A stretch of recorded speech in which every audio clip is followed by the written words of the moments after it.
तो बिहार के सियासत में असदुद्दीन ओवैसी के विधायक किंग मेकर बनकर उभरेंगे। समीकरण क्या है? तो समीकरण समझ लीजिए कि नीतीश कुमार जो फिलहाल बिहार में सियासी हलचल है, इस खबर के अनुसार अगर वो पाला बदलते हैं, एनडीए के साथ जाते हैं, एनडीए में नीतीश कुमार जाते हैं, तब असदुद्दीन ओवैसी के विधायक अख्तरुल इमान जो एकमात्र विधायक है वो किंग मेकर बनकर उभर जाएंगे। और उसका समीकरण समझ लीजिए तो समीकरण ये है कि जो राजद, कांग्रेस, लेफ्ट और एक निर्दलीय, और उसके अलावा जो खबरें आ रही है सूत्रों के हवाले से कि लालू प्रसाद यादव की तरफ से जीतन राम मांझी को ऑफर किया गया, अगर इनको भी शामिल कर लिया जाए तब कुल मिलाजुलाकर 119 विधायक होंगे। लेकिन बहुमत के लिए फिर भी आंकड़ा कम होगा। और उसके बावजूद जो खबरें चल रही है कि जो जदयू की तरफ से तोड़कर विधायक लाया जाएगा, उसके अलावा भी जो खबरें चल रही है कम से कम 3 विधायक कम होंगे। और उस 3 विधायक में एक असदुद्दीन ओवैसी के जो पार्टी के विधायक ऑल इंडिया मजलिस-ए-इत्तेहादुल मुस्लिमीन के अख्तरुल इमान, उनका बड़ा रोल होगा, उनका अहम रोल होगा। क्योंकि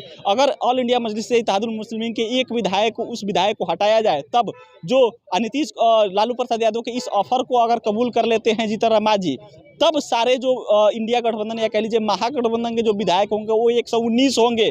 क्योंकि जो राजद के पास विधायक है 79, फिर कांग्रेस के पास 19, फिर लेफ्ट के पास 16, फिर एक जो निर्दलीय विधायक है, और उसके अलावा जो 4 विधायक जीतन राम मांझी के पास है, ये सारे विधायक को काउंट करके 119 विधायक होंगे। लेकिन बहुमत का जो आंकड़ा है और वो 122, यानी कि अभी भी जो बहुमत का आंकड़ा चाहिए पूरा करने के लिए वो 3 विधायकों की कमी है। और इसमें जो अख्तरुल इमान है, जो AIMIM के विधायक है, उनका एक अहम रोल हो सकता है। क्योंकि विधायक इधर से जो जदयू के तोड़ने की बात हो रही है, केवल एक गोपाल मंडल की चर्चा हो रही है कि गोपाल मंडल जदयू के प्रदेश उपाध्यक्ष से नाराज थे, मंच से वो दिखा था। और उसके बाद गोपाल मंडल का यह बयान भी आ चुका है कि अगर नीतीश कुमार भाजपा के साथ जाते हैं तो जदयू में टूट हो सकती है। यह एक संकेत है कि शायद जो नीतीश कुमार अगर पाला बदलते हैं तो जदयू में टूट हो, और जदयू में टूट हो तो गोपाल मंडल या 1-2 और विधायक आरजेडी के साथ जाए। लेकिन जो सबसे इंपॉर्टेंट चीज़ है कि केवल 2 विधायक जदयू की तरफ से इंडिया गठबंधन या राजद के साथ आए तो भी बात नहीं बनेगी। बहुमत के लिए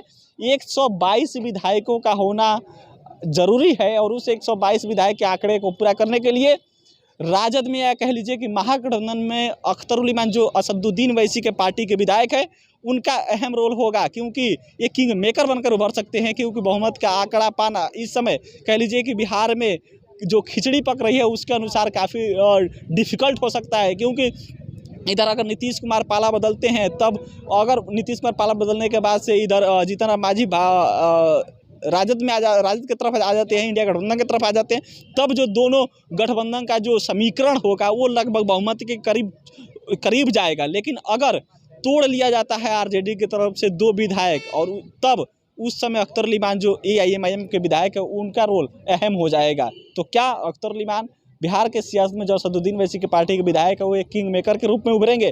क्या उनका इस समय सबसे अहम रोल हो जाएगा राजद की सरकार बनाने के लिए? सबसे बड़ी खबर होगी। क्योंकि जिस प्रकार से राजनीतिक समीकरण है, कुछ भी हो सकता है, कुछ भी कहा जा सकता है। क्योंकि दोनों गठबंधन का जो आंकड़ा जाएगा वो लगभग बहुमत के करीब जाएगा। और 1-2 विधायक से कह लीजिए कि सरकार बनने वाली है, बिगड़ने वाली है। और उस समय जो अख्तरुल इमान के हैं, जो MIM के एक विधायक है, उनका बड़ा रोल होगा। ऑलरेडी 4 विधायक आरजेडी में शामिल हो चुके हैं। कह लीजिए कि अगर असदुद्दीन ओवैसी की भाषा में कहे तो उसको राजद तोड़ ली है। लेकिन अगर सियासी हलचल के बाद सत्ता पलटती है, या कह लीजिए कि नीतीश कुमार NDA खेमे में जाते हैं, तब राजद की सरकार चलाने के लिए इन सारे समीकरण तैयार करने पड़ेंगे। सारे समीकरण का मतलब ये कि जीतन राम मांझी को जो ऑफर किया गया है, अगर वो आते हैं, जदयू की तरफ से 2 विधायक को तोड़ा जाता है, तब उस समय AIMIM पे जो विधायक अख्तरुल इमान, उनका बड़ा रोल हो जाएगा। लेकिन इस पर अपनी प्रतिक्रिया दीजिएगा। बहुत बहुत